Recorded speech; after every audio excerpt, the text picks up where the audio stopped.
Los testimonios y opiniones emitidos en este espacio representan únicamente el punto de vista de los entrevistados, quienes dan fe de la autenticidad de los hechos.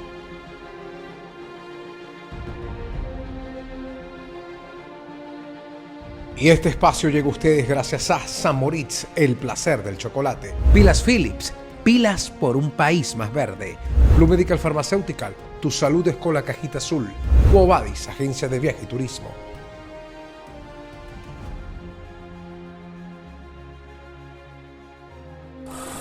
En un vuelo fatídico del 1 de septiembre de 1981, la estudiante de medicina Raiza Ruiz era trasladada en una avioneta desde la población de Maroa a Puerto Ayacucho, la capital del Amazonas venezolana. El propósito era cobrar su primer sueldo como pasante rural. El día parecía ideal para emprender la travesía. Sin embargo, la aeronave ocupada por 4 pasajeros se estrelló en aquella selva espesa, cargada de desafíos y límites para el ser humano. La joven sobreviviente enfrentó la agonía de sus compañeros, quienes fueron perdiendo la vida frente a sus ojos. Herida y quemada, Raiza Ruiz debió luchar sola en un entorno hostil y sin ningún tipo de comunicación. Hoy nos cuenta el calvario que significó el miedo de ser devorada por animales salvajes y cómo milagrosamente pudo escapar con la ayuda de la comunidad indígena.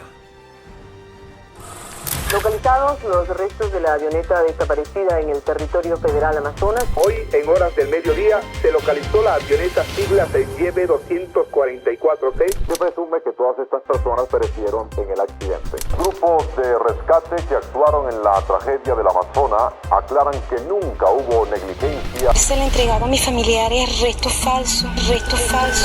Los indígenas que participaron en el primer rescate sí decían, pero aquí hay gente viva, escuchamos gritos. Miren, aquí están estas ramitas rotas, aquí están estos pedacitos de tela, pedacitos de cosas, y no les hicieron caso. La idea era terminar eso cuanto antes. Sentíamos que caían árboles, no sabíamos si nos podían caer a nosotros, no podíamos ver si habían animales o había alguna cosa. Entonces era un terror constante. Bueno, yo soy Raiza Ruiz Guevara, soy médico, hice una especialidad en pediatría, hice una maestría en medicina tropical, hice un doctorado en medicina tropical e infectología. Soy profesora de la Universidad Central de Venezuela. Yo soy la mayor de 4 hijos, la primera médico de toda la familia, wow, que se sepa. Mi papá era abogado, mi mamá estudiaba en la universidad, mientras nosotros estábamos pequeños, pero tuvo que dejar la carrera porque nos mudamos muy lejos. Ella después retomó sus estudios universitarios y se terminó graduando finalmente como licenciada en letras. Mis hermanos todos estudiaron en la universidad. Hay una odontóloga, un abogado que falleció y mi hermano médico. Una familia bastante unida, bastante tradicional. Y bueno, empecé a estudiar medicina. Tampoco no quedé en medicina a pesar de tener muy buenas notas y eso no quedé. Total que terminé empezando por la Simón Bolívar. Bueno, toda una historia.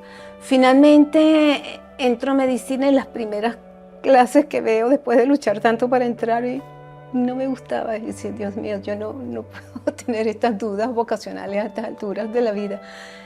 No me gustaba, seguí hasta que realmente ya, no sé, sería segundo, tercer año, ya dije, no, sí era. Esto era lo que yo quería hacer. Yo no sabía mayor cosa. Y me influenció mucho las primeras clases de medicina tropical. Yo inicialmente quería hacer psiquiatría o algo así, era lo que me gustaba. Hasta que llegué a las primeras clases de medicina tropical, yo no, esto es lo que yo quiero hacer. Escuchar al doctor Pifano dando sus clases, a mi padrino Rafael Orihuela, doctor Mondolfi, eso me marcó muchísimo y decidí que eso era lo que yo quería hacer. Y todo lo que hice desde el punto de vista profesional fue para tratar de llegar a eso. Pero todavía no he terminado de aprender todo lo que se debe aprender. Ese era mi sueño, hacer posgrado en medicina tropical, y yo pensaba que esa experiencia, estar en Amazonas, me iba a servir bastante desde el punto de vista académico, patologías tropicales, etc. Y eso fue la principal razón por la cual yo decidí irme a Amazonas. Y bueno, lo conseguí también. Tampoco fue un camino exactamente derechito, tocó hacer muchas cosas antes. Pero yo me imaginaba haciendo medicina tropical, trabajando en campos. No me imaginaba dando clases, eso no lo tenía muy claro, pero sí me imaginaba trabajando en comunidades rurales. Básicamente eso era lo que me gustaba y lo que más me gusta de este trabajo. Hablemos de la Raiza Ruiz adolescente. ¿Qué características, cómo eran las ideas, las pretensiones de una Raiza Ruiz a esa edad? Yo venía de un colegio de monjas. Todo en paz, todo no sé qué, y llego a la universidad y encuentro, bueno, primero que a todo el mundo, gente de todas partes, gente lindísima de todos lados, mis amigos son de todas partes, de Katy, de Pro Patria, del Valle, de no sé qué. Hicimos un grupo hermosísimo de personas que veníamos de colegios privados, de otros colegios. Y nos unió mucho, en cierta forma, el hecho de que cuando nosotros empezamos habían semestralizado medicina. Fue un desastre, lo que hicieron fue picar el año en dos y aquello era medio desastroso. Y todo ese desastre nos unió bastante en luchar por mejorar las condiciones académicas, etc. Entonces comencé a participar muchísimo en diversos tipos de actividades estudiantiles. Tuve una vida estudiantil muy activa. Muy activa, sobre todo en la parte cultural. Nosotros fundamos el cineclub, grupo de teatro, la coral, varias cosas, sobre todo en la parte cultural. Tuve oportunidad de conocer a gente increíble que somos muy amigos hoy en día, de otras facultades, de otras escuelas. Entonces tuve una vida universitaria bastante activa. Además de las cuestiones de la casa, pues. En las aulas universitarias había descubierto un mundo fascinante de la medicina tropical y creía que en el Amazonas podía desarrollar la plenitud. Por decisión propia, Raiza Ruiz eligió ese territorio del país para cumplir su requisito de pasantía. La muchacha delgada y diminuta cambió los escenarios urbanos de Caracas para entregarse feliz al cumplimiento de un requisito académico que en la medicina de Venezuela se llama periodo rural. También pasó otra cosa, y es que en esa oportunidad, en el internado rotatorio, en el último año de medicina, uno hace micropasantías de 4 o 5 semanas por los servicios más importantes, incluyendo una mini pasantía rural. En ese momento había iniciado la pasantía rural en Amazonas, y yo fui de los primeros grupos que fuimos, como estudiantes de medicina. Y después de eso, entonces, bueno, uno se gradúa, uno termina, y la mayoría en ese momento escoge hacer el año rural es un año obligatorio, es el artículo 8. Si tú no haces eso, no te firman tu título por completo. Y en algunas oportunidades tú lo puedes hacer en el medio rural, otras veces te puedes quedar en la ciudad cumpliendo 2 años. En este momento eso ha cambiado un poquito. Y bueno, yo escogí seguir en Amazonas. Ya había estado como estudiante de medicina por 3 meses más o menos y decidí que era allí donde yo quería estar. Ya inclusive yo tenía ya un trabajo medio hablado en el estado Sucre junto con todo mi grupo otro grupo de amigas y bueno, las dejé y me fui para Amazonas. Vamos al Amazonas como estado. Tenemos Puerto Ayacucho, que es la capital, y tenemos Maroa. ¿Qué es Maroa, querida Raiza? Maroa es un pueblo lindísimo que queda hacia el sur. Queda más cerca de Brasil que de Caracas, por ejemplo. Es un pueblo lindo. ¿Sabes esa esquinita de Venezuela? En Amazonas está por allí bastante cerca. Para llegar no es tan fácil. Puedes llegar en avión directamente o puedes llegar en barco hasta cierto punto y de allí tienes que tomar más o menos un camino que para ese entonces era más o menos de 1 hora. ¿Y qué hay en Maroa? ¿Qué es Maroa? Es un pueblo de criollos, como ellos le dicen, Muchas de las personas dependen dependían, yo no sé en este momento, tengo muchísimos años sin ir, de cosas relacionadas al gobierno. Eran enfermeras, eran maestros, eran funcionarios de la Guardia Nacional o cosas, básicamente eso. Se dedicaban a la agricultura, casa, básicamente. Básicamente es un pueblito venezolano muy lindo, como casi todos los pueblitos de Venezuela, con su Plaza Bolívar. En ese momento el gobierno había regalado unas vacas, que eso era lo más, eso no pegaba allí para nada. La gente, ¿qué iba a hacer con esas vacas? Esas vacas se las pasaban en la Plaza Bolívar y lo que eran era una molestia. Un pueblo muy lindo, un pueblito muy lindo, pintoresco, como cualquier pueblo de Venezuela. Cuando yo llegué a Maroa, el primer día, la doctora que estaba saliendo me dijo: espero que hayas traído muchas revistas porque te vas a aburrir mucho. Todavía estoy buscando porque tuve demasiado trabajo, en realidad es muchísimo trabajo organizar. Era un solo médico, a veces con la ayuda de estudiantes de medicina, para ver toda la población, más de 100 personas y todas las comunidades indígenas cercanas. Es un trabajo muy lindo, no solo el trabajo como médico en la comunidad, haciendo medicina curativa, o sea, curando, haciendo medicina preventiva, sino que además tenía que hacer muchos trabajos recorriendo las zonas aledañas. Toda la cantidad de poblaciones que dependen en cierta forma de uno. Entonces tenía muchísimo trabajo, mucho trabajo. Para mala suerte, de justo cuando llegué, me dicen: mira, allí está un niño que tiene tales y tales cosas. Yo trataba de hacer, primero que era la primera vez en mi vida que estaba absolutamente sola, no tenía nadie a quien preguntarle, ni un profesor ni nada. Da un poquito de miedo eso. Y yo estaba tratando de hacer memoria de que tal síntoma, esto con esto y con esto. Mientras yo pensaba, yo creo que la enfermera se dio cuenta y me hizo así: doctora, véale la boca. Era un sarampión, una epidemia de sarampión. Todo el pueblo murió, todo ese pueblo donde vivían esas personas, y no me creyeron. Yo, la médico recién llegada, no tenía ni un día allí y ya va a diagnosticar sarampión. Sarampión allá es un diagnóstico de muerte. De hecho, desapareció toda esa comunidad. Cuando se hacían las penetraciones rurales, ese era el pueblo de tal, allí falleció todo el mundo por sarampión. Bueno, finalmente después, cuando comenzaron a fallecer las personas, entonces sí me creyeron y se aparecieron todo un operativo, vacunas, no sé qué, una serie de cosas. Tuve muchísimo trabajo, muchísimo trabajo. Llena de incertidumbres, Raiza Ruiz experimentó la ansiedad normal que siempre le había causado volar en aeronaves. Aún así, la compañía relajada del piloto fue llenándola de seguridad. La travesía comenzó en Maroa, primero como rumbo a la población de San Carlos de Río Negro y segundo Puerto Ayacucho, donde finalmente recibiría el primer pago como futura profesional de la medicina. Ese día cambió su vida para siempre. Yo iba a cobrar por primera vez en mi vida.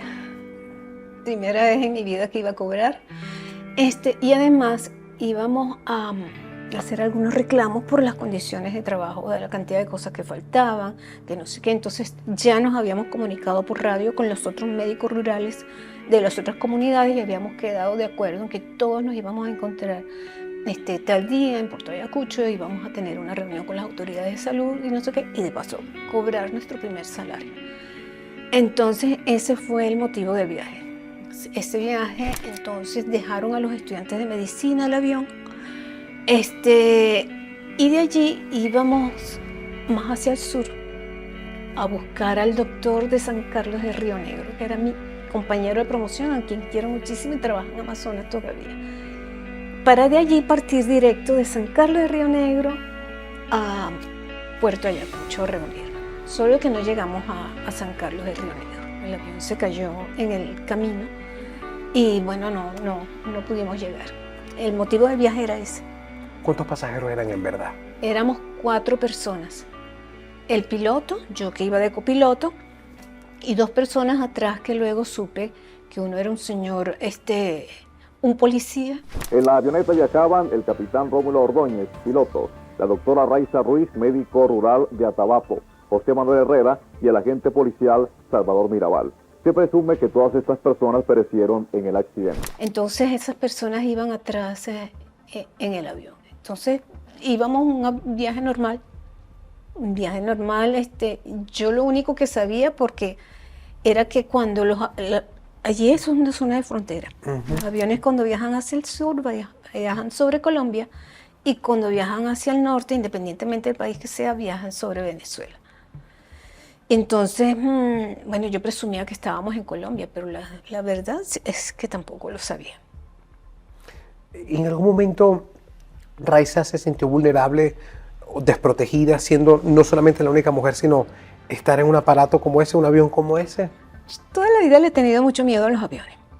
Siempre. O sea, no es una cosa que es nueva, que estoy traumatizada. Siempre le he tenido miedo a los aviones, pero no por eso uno deja de hacer las cosas. Entonces, pues iba siempre con el miedo el miedo tradicional que le tenía a los aviones. Pero íbamos muy tranquilos, en cierta forma, porque el piloto nos daba mucha confianza, era una persona muy chistosa, echaba mucha broma, entonces íbamos todos riéndonos, hablando, echando cuentos. Y bueno, hasta que ese avión chocó contra los árboles. ¿Cuánto duraba el trayecto originalmente? Yo creo que era una hora, más o menos. ¿Y en qué momento empiezan a precipitar? No percibimos nunca nada. El avión iba descendiendo, lo normal cuando un avión va descendiendo antes de aterrizar, y eso era lo que sentíamos, la parte normal del avión que iba descendiendo paulatinamente antes de aterrizar. Solo que por mala suerte cayó entre los árboles. Y eso fue una cosa muy brusca, o sea, no avisada, no esperada, no nada. Yo decía, bueno, pero ¿cómo aterrizamos aquí? O sea, ¿cómo aterrizamos acá si este no es el aeropuerto de San Carlos? Ya yo estuve aquí alguna vez cuando era estudiante de medicina y ese aeropuerto no es así, o sea, no podía concebir cómo se va a caer el avión donde uno va. Pero entiendo entonces que no estaba consciente de que se estaba precipitando el avión a tierra. En lo absoluto, porque iba descendiendo poquito a poco para aterrizar, solo que después supe, estábamos completamente en otra dirección, en lugar de estar acá, estábamos como por acá. Estábamos retirados. Estaba aterrada, estaba muy asustada. No me acordaba ni que era médico siquiera. Tenía muchísimo miedo, además de que me quemé. Yo iba con unos zapatos altísimos, una franela que agarró fuego rápidamente, una camisa así tipo hindú que agarró fuego rapidísimo. Estaba muy aterrada, primera vez, sobre todo de ver la gravedad que tenían las otras personas después del accidente. Yo logré salir rápidamente porque yo era muy delgadita. Yo nada más me aporreé. Si ese avión no se quema, no me hubiese pasado prácticamente nada. Me aporreé acá, así como cuando alguien se golpea con la guantera del carro, que yo siento que me quedó como un... más nada. Aparte, si no se hubiese quemado, no me pasaba absolutamente más nada. Por ser tan pequeña, quizás, era tan delgada que yo no pude, no me fracturé, no me pasó nada. Los demás sí se fracturaron, tuvieron heridas muy graves. Yo pude salir con facilidad. A ellos les costó más trabajo salir.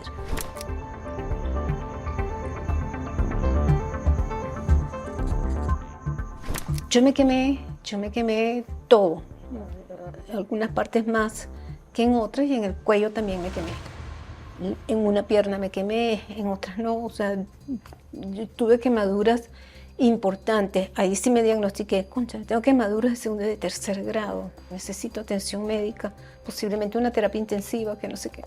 Eso sí me diagnostiqué, y a los demás también. Pero en el primer momento no, estaba simplemente aterrada.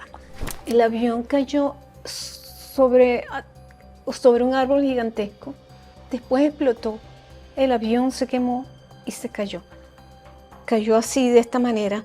Yo estaba de primerita y logré salir, pero a los demás les costó mucho trabajo, además de que estaban más heridos que yo. Pudieron salir, pero se quemaron muchísimo más que yo. Si yo me quemé mucho, ellos se quemaron infinitamente más. El señor policía está muy quemado. Yo sabía que no iba a sobrevivir, de hecho falleció a los pocos minutos. Primera vez que hace un diagnóstico de fallecimiento, fue muy duro, fue muy terrible.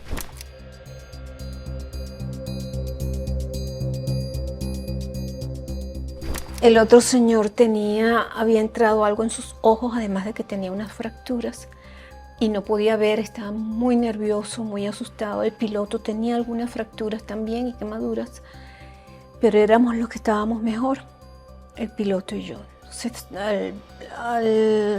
después de eso, bueno, nos sentamos rápidamente, no se veía nada, estaba lloviendo bastante fuera. Bueno, estaba lloviendo, pero allí sentíamos era que caían las gotas, algunas gotas, que caía la lluvia sobre los árboles.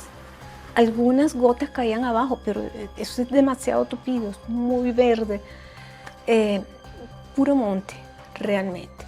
Entonces decidimos con el piloto y el otro señor falleció, el señor policía, y el piloto nos dijo, bueno, si nos quedamos acá para que nos vengan a buscar, posiblemente vengan animales, no sabemos. Ese avión cayó de hecho tan inclinado que no se veía el sitio por donde había caído.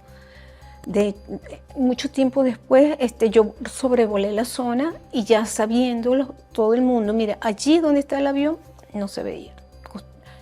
Entonces él presumía que iba a ser un rescate demorado. Con un cadáver allí iba a traer animales y no sé qué, nosotros heridos. Yo lo apoyé de inmediato, sí, hay que irse, sí. Tenemos que tratar de irnos y buscar ayuda. Los 3 sobrevivientes caminamos.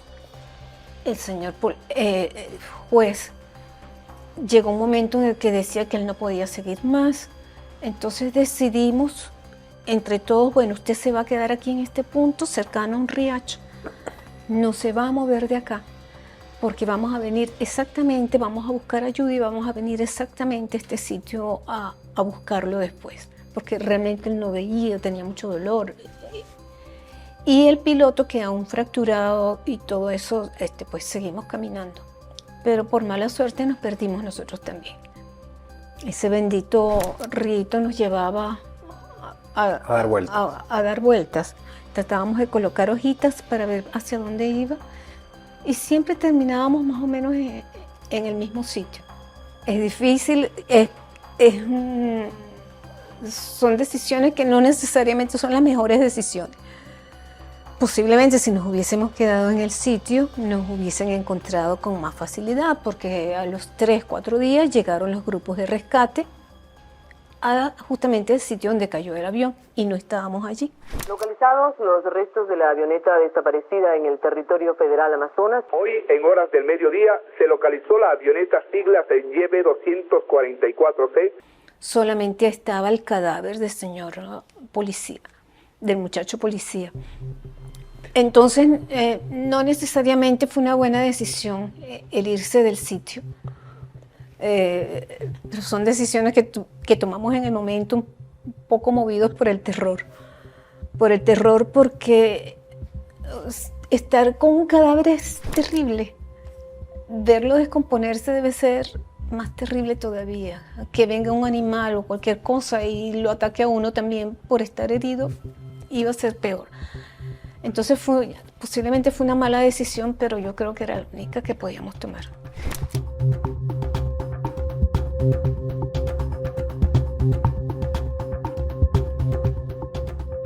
Hay gente que todavía se pregunta cuántos días duró la travesía, la tragedia de Raiza Ruiz. Yo estuve 7 días caminando por ahí, por esos montes. 6 noches. La parte de 6 noches fue la peor parte. ¿Por qué? Porque no ves nada, escuchas de todo, no sabes qué es.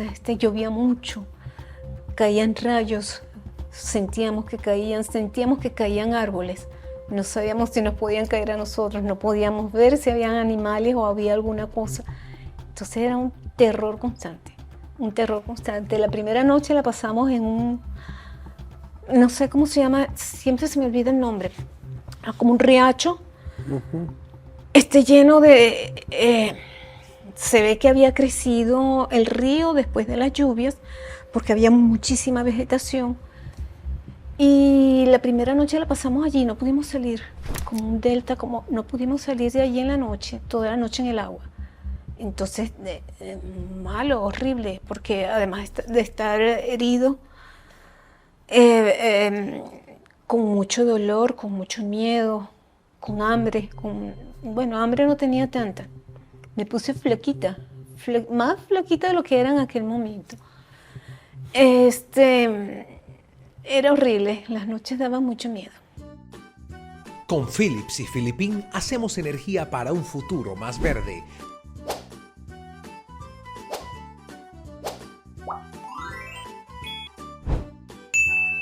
Ya puedes depositar tus pilas en tu punto de recolección más cercano. En medio de la desesperación y una carrera de resistencias, los ocupantes fueron perdiendo la batalla con la vida. Sintiéndose sola, Raiza Ruiz creyó que también sucumbiría ante un desenlace aparentemente inevitable. El piloto murió como a los 3 días, más o menos. En ese momento comenzamos a sentir aviones y decidimos separarnos brevemente. Él hacia una parte, a tratar de hacer señales, y yo hacia otra, a tratar de hacer señales. Llegó un momento en que ya no lo oí más. Me devolví corriendo y ya había fallecido. Cigarrón había fallecido en ese momento. Duró mucho para lo mal que estaba. En esa soledad absoluta, ¿qué sostiene una persona con vida? Posiblemente el miedo. Sí. Posiblemente el miedo. El miedo que te hace caminar, te hace moverte. Me tocó regresar, dejé a Cigarrón. Seguí caminando, volví a llegar al mismo sitio donde estaba el cuerpo de Cigarrón. Tuve que dormir allí, pasar allí esa noche, hasta que decidí abandonar el famoso riachuelo, que no nos estaba llevando a ningún sitio. Pasamos por una parte donde había unas ramas caídas y estaban unos nombres escritos. Uno de esos nombres, él me dijo, yo no me acuerdo ahorita cuál era, así se llama mi hija. Una de sus hijas tenía ese nombre y falleció allí cerca de donde estaba ese árbol con el nombre de su niña. ¿Llegó usted a un momento de desesperación, señora Raiza? Sí, estaba aterrada, estaba muy aterrada, gritaba todo eso, bueno, que me escuche cualquiera, aunque sea guerrillero, le tenemos mucho miedo, había guerrilla en esa zona. Yo suponía que estábamos en Colombia, no sabíamos dónde estábamos. Y que me escuche a alguien, aunque sea un guerrillero, no me importa. Yo quería ver una máquina de Coca-Cola, ese era uno de mis mayores deseos. Darle un golpe, ver una máquina de Coca-Cola, caerle a golpes y sacar un refresco. Y tenía mucho miedo. Yo creo que el miedo fue el sentimiento peor y rabia, en cierta forma. Ese año habían sucedido cosas, ¿no? Había muerto un preso político en Inglaterra de hambre y lo dejaron morir de hambre. Eso me pareció una aberración, una cosa. Primero, que existiesen presos políticos, presos por su forma de pensar. Eso ya era una aberración para mí. Y que lo dejaran morir de hambre, eso me impactó muchísimo. Eso sucedió ese año. Y bueno, estaba muy brava. Estaba muy brava, además de tener mucho miedo. Entonces gritaba constantemente cualquier cosa.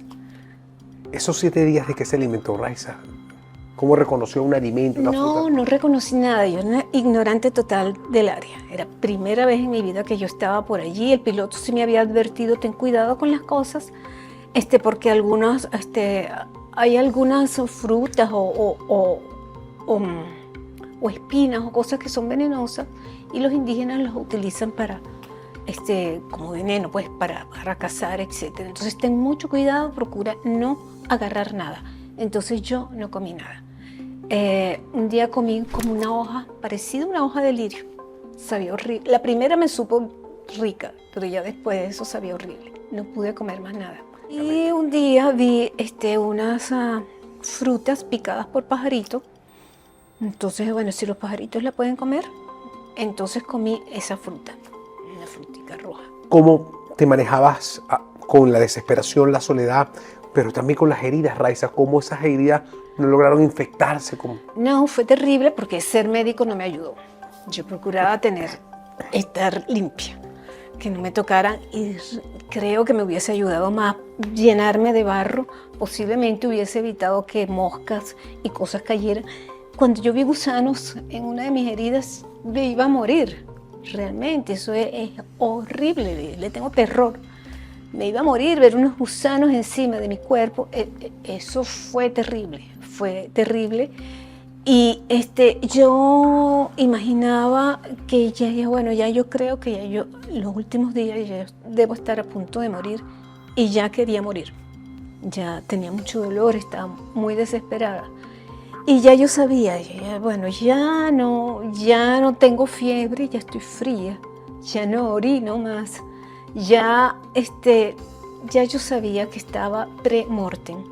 Si no me hubiesen encontrado ese día realmente, y ya estaba más, yo creo que estaba como alucinando, o sea, imaginando cosas.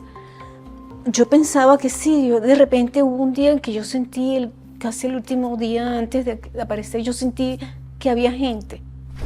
Yo sentía que había gente. Después supe que sí, en efecto, había gente. Eran unos niños indígenas que estaban y se asustaron cuando me vieron y fueron a avisar en su comunidad, y fueron los señores que me rescataron después.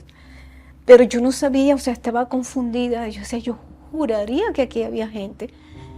Comencé a soñar cosas, a imaginar cosas, y ya no me podía mover. O sea, ya me costaba muchísimo trabajo incorporarme. Estaba muy débil. Ya me iba a morir. Ya esos días de septiembre iban a ser mis días de muerte. En un primer contacto, la sobreviviente fue vista por una comunidad indígena que la ayudó suministrándole agua, remedios básicos y alimentos propios de la zona. Cuando los vi, yo me asusté. No, yo solo necesito que me ayuden a parar, y yo sigo. Y yo sigo. Claro, los señores no me hicieron caso en lo absoluto. No me hicieron caso, curaron mis heridas. De allí supe realmente, me imaginé la magnitud de esas heridas. Ellos me curaron, me dieron agua, me dieron mañoco, poquito. ¿Qué es mañoco? Mañoco es como casabe, parecido. Yo no comía casabe a todas estas. A partir de allí, ahora sí, me dieron un poquito, no me quisieron dar mucho, a pesar de que yo insistía en que quería más. Ellos sabiamente me dieron de a poquito todo, me curaron. Construyeron un catumare, que es una cosa en la cual ellos llevan cosas pesadas, ramas, etcétera, en sus travesías por la selva. Allí me llevaron en ese catumare, atravesamos primero un río pequeño, me montaron en una balsita, de allí llegamos después al Río Negro, realmente. Bueno, yo no sabía si era el Río Negro o Guainía en ese momento, un río más grande, me montaron en una embarcación un poco mayor. De allí recuerdo que pasaron unas personas de una institución del gobierno que iban, yo insistía en que me llevaran a Maroa. Porque allí estaban mis enfermeras, mis queridas enfermeras que no he visto hace tanto tiempo, y donde yo conocía, donde yo tenía mis cosas, etcétera, y ellos dijeron que no, para nada, le vamos a llevar. Además ellos sabían que ahí no había médico, que no había nada. Decidieron llevarme a San Carlos de Río Negro en contra de mi voluntad. Las personas que iban en un barco mucho más veloz, de una institución del gobierno, ellos se negaron absolutamente. Cuando les preguntaron, yo no, ella es nuestra responsabilidad, ella no se va a ir con ustedes, y me llevaron a San Carlos de Río Negro, donde tampoco estaba el médico, porque estaba en mi entierro, en Caracas. 5 días después, los padres de Raiza sepultaron los supuestos restos de la doctora. Entonces, pero estaba el enfermero, una maravilla, el señor Luna, y el odontólogo, que estaba aterrado. cuando me vieron. Y en vista de ese terror, en alguna de estas de conciencia, pues yo fui quien tuve que dar las órdenes médicas. Las órdenes de lo que había que hacer. Bueno, hay que poner una hidratación, hay que poner esto, hay que buscar anís para limpiar. Yo estaba muy traumatizada por haber visto gusanos en mi cuerpo. Hay que buscar anís para limpiar eso, hay que no sé qué, hay que comenzar a poner tales antibióticos, no sé qué, y avisar, porque posiblemente necesite terapia intensiva, ya tenía dificultad respiratoria. Y bueno, ellos me ayudaron, se comunicaron por radio, que era la única cosa que teníamos, y me fueron a buscar. En ese interín pasaron muchas cosas, porque las fronteras habían estado cerradas a raíz del accidente. Se planteó una situación un poco delicada, supe después, por mis amigos comunicadores sociales en la época. Todavía somos amigos, de hecho. Ellos investigaron y era muy delicado tener, por ejemplo, militares venezolanos en Brasil, en Colombia, buscando a unos sobrevivientes de un avión. Se planteó una situación un poco delicada y suspendieron el rescate. Y la frontera estaba cerrada. Las monjitas de San Carlos de Río Negro, a todas estas, violaron las leyes y se fueron rápidamente a Colombia a buscar anís. Pero es que ellas pensaban que yo lo que quería era tomar. Decían, bueno, la doctora está borrachita, pensarían ellos. Y se aparecieron con una serie de bebidas alcohólicas, ron, no sé qué, y te digo, no es eso. Yo lo que quería era solución de anís para limpiar las heridas. A las pobres monjitas las pusieron presas en Colombia y las soltaron a las horas, ¿no? Pero estuvieron detenidas un tiempo. Sobre la situación paralela de ese rescate de la comunidad de Agua Blanca, indígena Agua Blanca, y lo que se vivía en Caracas, ¿cuál era ese paralelismo, mi señora Raiza? ¿Qué pasaba cuando usted fue a encontrar los 7 días? ¿Qué se decía en Caracas? ¿Cuál era la...? Bueno, primero que en el rescate participaron los grupos de rescate, quizás un poco menos de los que se emplean en otros rescates. En ese momento había ocurrido un accidente aéreo con un gobernador, una gente importante de Caracas a Margarita o algo así, y todo el grueso de gente veterana estaban abocadas a buscar a esas personas. Yo creo que a nosotros no nos buscaron tanto, y supongo que además debe haber habido alguna influencia de esa cuestión, ese problema de fronteras, que no nos buscaron tanto y cortaron ese rescate rápidamente. Grupos de rescate que actuaron en la tragedia del Amazonas aclaran que nunca hubo negligencia de su parte y que actuaron como lo manda la ley. En paralelo, en mi casa, pues ya iban a empezar unos rezos. Iban a empezar los rezos ese día en mi casa, con mi abuela, no sé qué, todo el mundo. Iban a hacer esos rezos a instancias de mis abuelas. Luego de permanecer varios días como desaparecida y superar el trauma de la peligrosa selva, Raiza apareció con vida en un campamento indígena. Se le entregaba a mis familiares restos falsos. Expertos, al llegar al lugar de los hechos, confundieron el cuerpo de la doctora con los restos de un animal muerto. Aunque ella estaba viva, legalmente Raiza seguía estando muerta. Mi casa fue una locura. Yo creo que se tomaron hasta el perfume que había. Fue una locura, nadie entendía bien. Solamente mi mamá era la única que decía, sí, yo sabía que estaba viva. Pero claro, una mamá no puede aceptar mucho que se le muera un hijo. Eso no es normal. Pero todo el mundo sí le parecía extraño. Pero bueno, si la enterramos hace 3 días. O sea, ¿qué fue lo que enterramos? ¿A quién enterramos? ¿Qué fue lo que pasó? La gente cuerda pensaba eso, pero mi mamá no. Mi mamá era feliz, eufórica. Yo sabía que ella estaba viva. ¿Dónde la vamos a buscar? Y estaban empezando los rezos en mi casa. A mí me fueron a buscar. Yo realmente estaba un poco más grave de lo que yo misma pensaba. Me fueron a buscar. Fue toda una odisea irme a buscar a San Carlos de Río Negro, porque allí los aeropuertos no están condicionados para que aterricen vuelos de noche. Y los señores, los indígenas, sabían que ellos decían, bueno, si les toca aterrizar un avión de noche en Maroa, En Maroa hay tantas motos, un camión y no sé qué, son muy poquitas luces. En tanto en San Carlos hay tantos carros, tantas motos, no sé qué, hay más luces para iluminar el aeropuerto, hacer una pista improvisada. Tenían razón. Aterrizó la aeroambulancia, se estrenó conmigo. Yo fui la primera persona que usó esa aeroambulancia. Yo me recuerdo apenas cosas. Recuerdo que había muy mal tiempo y que se movía como una licuadora. Yo trataba de ver, bueno, me salvé de la primera, pero de esta ya no será posible. Sentía que ellos discutían. No entendía muy bien, pero supongo que serían cuestiones de la ruta, que es por aquí, que es por allá. Finalmente recuerdo que llegamos a Puerto Ayacucho. Recuerdo brevemente pocas cosas de allí. De allí me trasladaron al hospital de Puerto Ayacucho, que es un poquito mayor, hicieron los primeros cuidados. De allí me trasladaron a Caracas. No recuerdo nada de eso. Y estuve en terapia intensiva bastante tiempo. Como 7 días, algo así, es mucho tiempo para estar en terapia intensiva. Y yo ahí no sabía nada. No sabía nada de lo que había sucedido hasta que por accidente yo había solicitado un psiquiatra. Yo exigí tener un psiquiatra porque yo pensaba que iban a cortar mi pierna. Y digo, bueno, cortarán mi pierna, pero no voy a necesitar apoyo para poder soportar eso. Bueno, finalmente, gracias a Dios, no cortaron ninguna pierna y tuve mi psiquiatra excelente que aconsejó que sí tenía que saber pues, qué es lo que había pasado.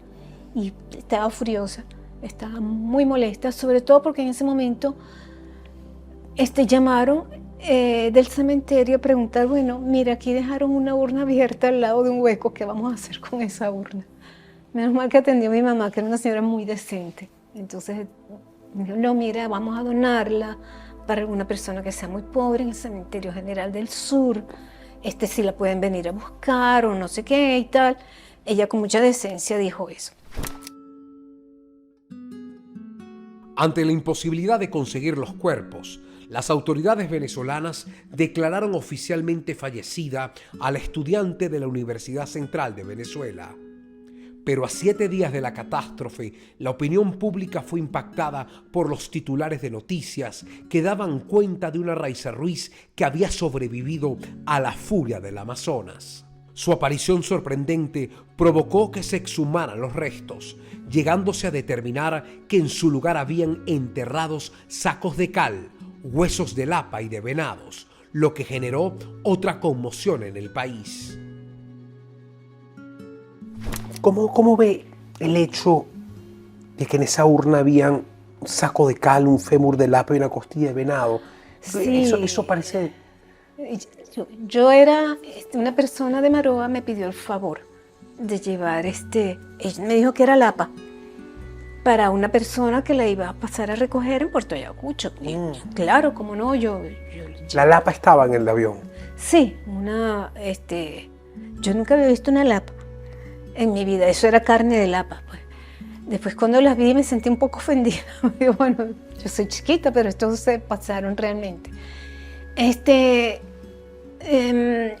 era la carne, eso fue lo que decidieron que iban a hacer mis restos. Resulta que no era lapa, sino que eran otras cosas, otros animales y restos de cal. Mis primos que llevaban la urna así decían, pues si era tan flaquita, esto pesa mucho. Pero es que llenaron eso con sacos de cal y los restos. ¿Cómo ves eso? ¿Como una negligencia, como una falta de protocolo de cuidado? No, yo creo que una negligencia total, porque allí tenían que haber seguido buscando. Y ser francos, mira, no encontramos nada. Encontramos esto que está aquí, vamos a estudiar a ver qué es esto primero. Y no hacer todo lo que sucedió. A lo mejor iba a ser un rescate muy difícil, ciertamente, porque nos fuimos del sitio no debimos haberlo hecho, pero nadie te prepara para esas cosas. Yo iba dejando de todas maneras rastros por todos lados, pedacitos de la camisa. Los indígenas que participaron en el primer rescate sí decían, pero aquí hay gente viva, escuchamos gritos. Miren, aquí están estas ramitas rotas, aquí están estos pedacitos de tela, pedacitos de cosas, y no les hicieron caso. La idea era terminar eso cuanto antes.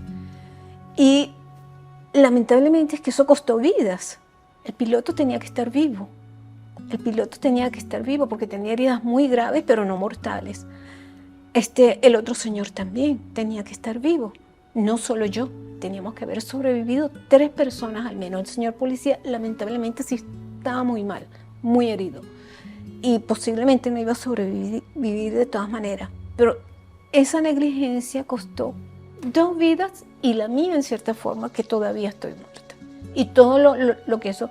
Entonces esa negligencia, esa falta de todo, con la familia, y nosotras las víctimas, eso me parece que no tiene ningún tipo de perdón. Me parece terrible. Era mejor decir, no encontramos nada, no podemos seguir el rescate o cualquier cosa, pero no mentir. A Ruiz le tomó más de 20 años de lucha legal para recuperar su identidad y sus derechos de ciudadana.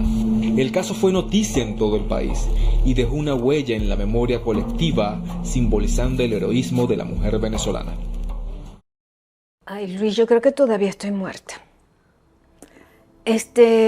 Yo pasé mucho tiempo después de eso tratando de ir a hablar con todo el mundo que me decían que tenía que hablar. Voy a hablar en el Congreso con fulanito, voy a hablar en la Fiscalía con tal, voy a hablar acá.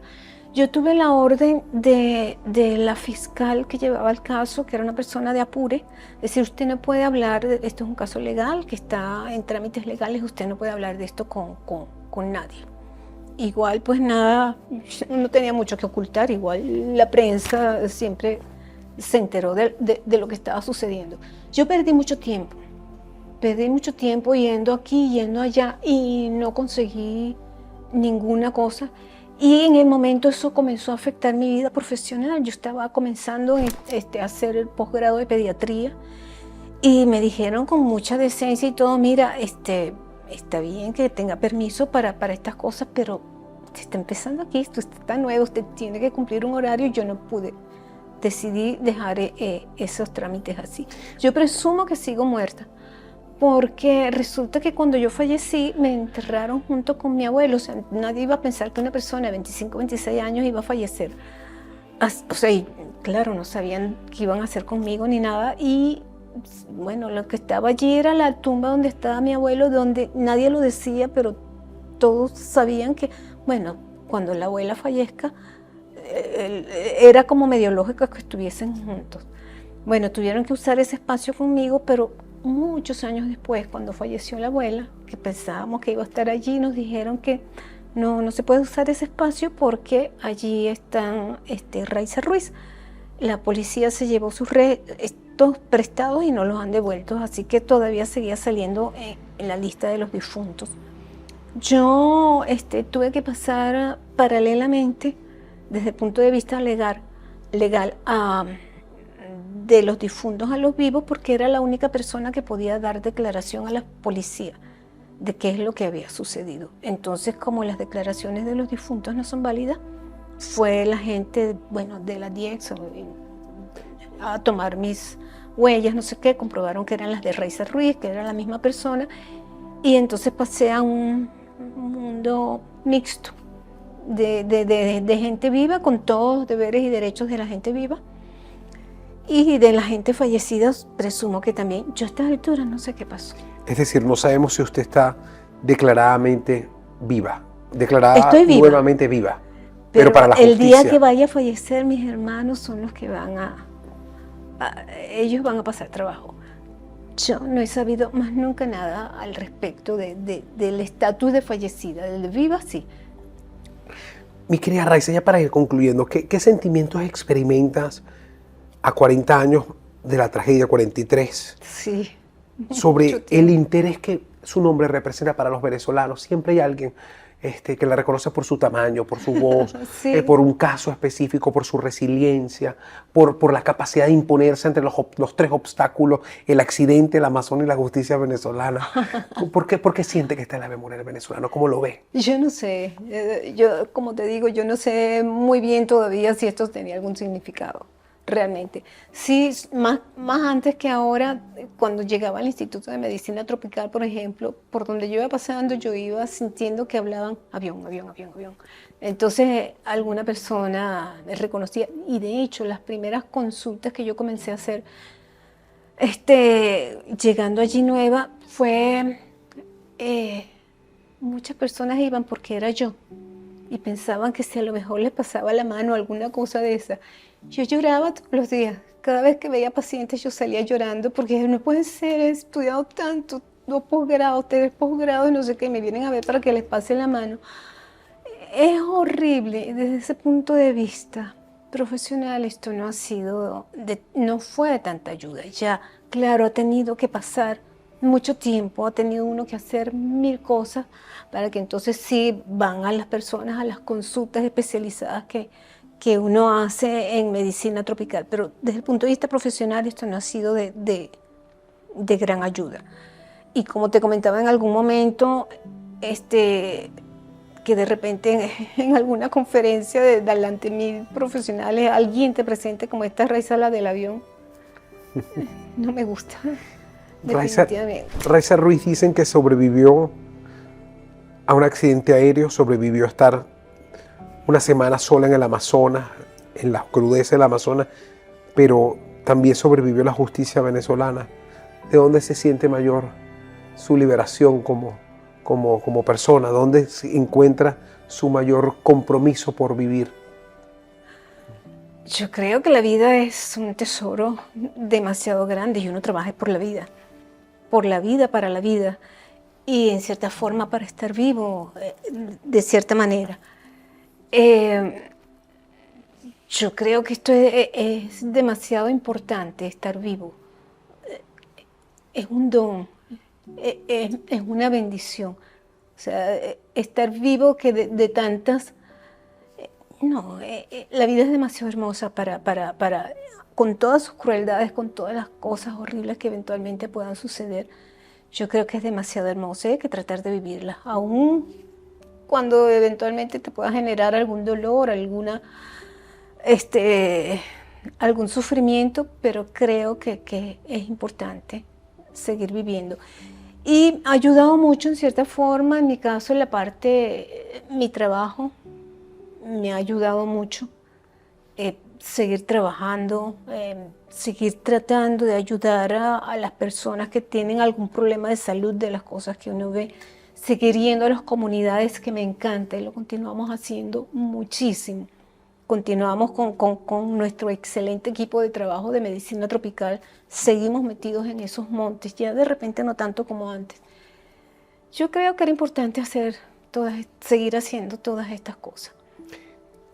¿Qué experiencias humanas te producen miedo, Raiza, después de sobrevivir a estas 3? Miedo, además de los dragones de las islas Komodo. Me da miedo las cucarachas. Tengo horror. De que vuelan, vuelan. Eso es horrible y se hacen las muertas a veces. Y uno cree que están muertas y no están muertas, te están engañando. Les tengo mucho terror. No, le tengo no tanto miedo, no me gustan las cosas injustas, independientemente de dónde vengan. Las injusticias, eso me enferma bastante, me pone muy mal, o sea, ver tantas cosas que no deberían suceder y suceden de todas maneras. Las injusticias, las mentiras, no tolero las mentiras. Entonces eso no me gusta para nada. Usted es una gran médico venezolana. En usted prevalece la ciencia, pero yo pregunto, ¿en qué lugar está la fe? ¿Qué prevalece más en Raiza? ¿La ciencia o la fe? Yo creo que esas cosas van medias juntas, Luis. Yo creo que esas cosas van medias juntas, el trabajo que uno hace y la fe, la creencia firme de que las cosas van a salir, si no, simplemente no haríamos nada. Ahorita en esta situación, nosotros estamos en plenas reuniones de trabajo, organizando que a pesar del caos, a pesar de la falta de recursos, a pesar de los salarios tristes que ganamos, estamos reunidos organizando, trabajando, bueno, qué es lo que vamos a hacer este año, de dónde vamos a conseguir recursos para esto, para dónde vamos a ir, qué es los millones de cosas todavía que tenemos que escribir para publicar. Yo creo que esas dos cosas, que en cierta forma eso no puede estar separado. Si no tuviésemos fe, simple y llanamente yo estaría ahorita haciendo de mi jubilación cualquier cosa. no sé, tendría las uñas así gigantes, el pelo anaranjado, rosado, y si tuviese dinero estuviese viajando por el mundo o por Venezuela. Pero tenemos una selva ayudando, ¿no? Pues también tenemos que ir a muchas zonas selváticas. Amazonas no he logrado ir más. Todos los viajes que he tenido de trabajo por cualquier cosa Amazonas, por X o tal razón no se han podido dar. Y bueno, no he ido más a Amazonas hace muchísimos años. Pero seguimos viajando bastante por montones de montes, tanto aquí como en Brasil sobre todo. O sea, hubo cosas bien turísticas que todo el mundo conoció y yo no, pero conozco una cantidad de montes que ni los brasileños conocen. Mi última pregunta, Raiza, tiene que ver dónde radica la esencia de la vida para Raiza Ruiz. Yo creo que la fuerza es importante. Tener objetivos más o menos claros, aunque uno no se los plantee como tal, tengo tal objetivo, pero tener más o menos metas, cosas más o menos claras y seguir trabajando, luchando por eso.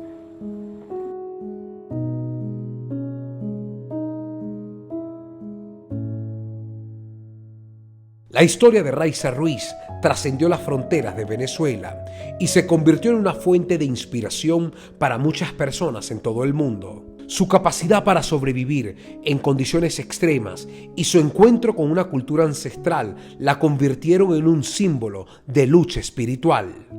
Su ejemplo de coraje y determinación nos recuerda que el ser humano es capaz de grandes hazañas cuando se enfrenta a desafíos aparentemente insuperables.